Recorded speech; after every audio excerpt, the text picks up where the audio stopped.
जय जगन्नाथ। आज हूँ श्री जगन्नाथ बाहुड़ा यात्रा। बाहुड़ा यात्रार हार्दिक शुभकामना।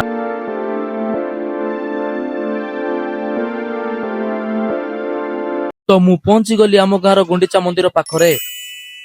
कालिया ठाकुरंक रथर दर्शन करिकी बहुत खुशी लागिला।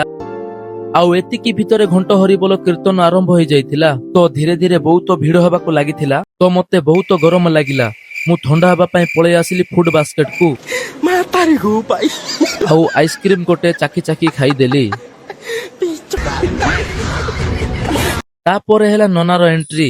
वाह क्या मुस्कुराहट है। आउ कोन अपेक्षा करिछु सेही समय को केते बेले रथ टणा हबो बोली। आमे भी रेडी रथ टाणिया पाए। जय जगन्नाथ। जय जगन्नाथ। फाइनाली सेही समय आसी गला। आउ आम सह माँ भौणी माने रथ टाणिले जय जगन्नाथଙ୍କ नाम नेकी। जय जगन्नाथ। जय जगन्नाथ।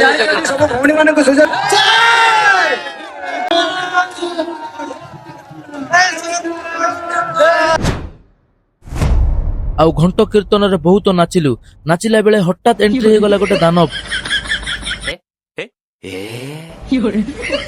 ता सहित गोटे एंट्री हो गला कसी हिरोइन। बहुत भलो लागिला कि श्रद्धालु मानक पई पीबा पानी मध्य व्यवस्था हेतिला। से माननकु धन्यवाद। शेषरे रथटा अधा रास्ता रे ही रही गला। आउ 2 दिन परे टणा हेबो। तो आमे महाप्रभु को प्रणाम करी घर को चली आसिलु। जय जगन्नाथ।